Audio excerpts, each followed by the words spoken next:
Darryl Sloan. This is, of course, Nick Dutch, back on the camera again one more time. Hi there, how the heck's it going?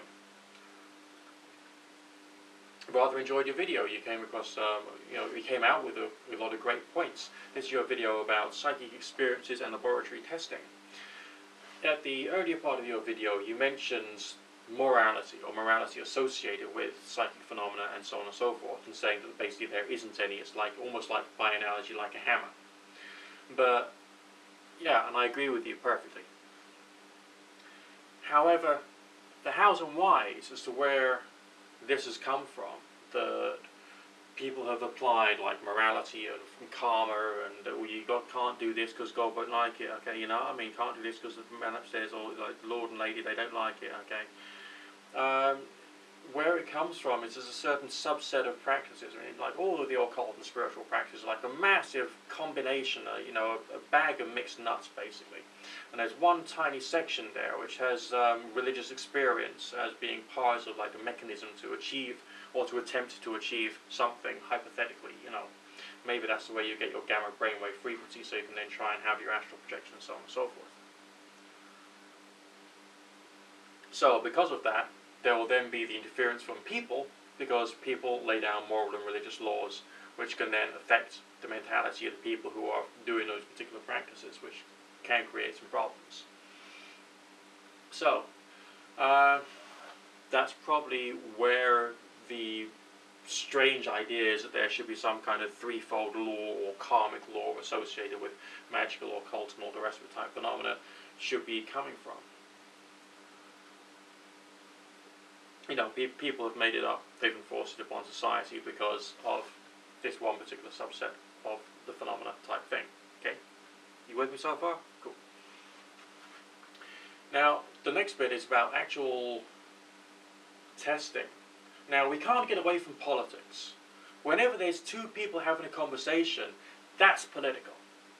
Alright, that is political. Whenever there's like tests or investigations, different schools of scientific thought are perpetually at war. When you go to university, you'll find that like your economics department is in perpetual war with the history department, or maybe your sociology department is having a perpetual ideological battle with your psychology department. Alright, and that's just within a college. Alright, in the outside, in the real world, the battles between various different departments and scientific schools of thought is even bigger and even greater. So when it overlaps to things to do with the psychic or the paranormal type world, it gets even more complex and convoluted. One of the things which makes the proving of the occult and the paranormal difficult is because of the way that the phenomena has been described within society and culture. I mean, I could turn around to you today and say that yes, telepathy is real. Then some pillock will come up to me and say, oh yeah, will you tell me what number I'm thinking of then? Because they're approaching me with a particular political interpretation as to what the word telepathy means. Rather than, hey, there's a phenomenon which seems to occur within the universe, it's difficult to describe or define, it happens once in a while when there's possibly some specific forms of altered states of consciousness which seem to occur spontaneously, but of course can be brought about by maybe forms of stress or anxiety, possibly religious activity as well, and seems to occur between people's minds and so on and so forth. Then that may be true, but it's not necessarily a definition that someone can attack you with. Alright? Unless, of course, it's in a case of superiority. Just no, my ideology and my understanding of science is superior to yours because we've invented aspirin. Nah. Or, whatever it is. The work of Dean Radin is good. I think that he's come up with a lot of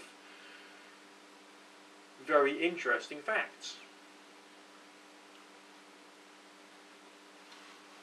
But I do think that some of it needs to become a little more focused to specific needs or to more specific areas of research, so that we as a species can just grow through understanding one layer of psychological interaction.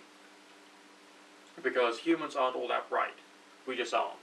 Okay, we have to accept that as well.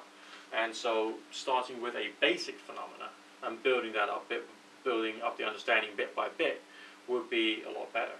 Now, people like you and me, Darryl, we're trying to, whether deliberately or not, get some good definitions out there into the public eye and understanding.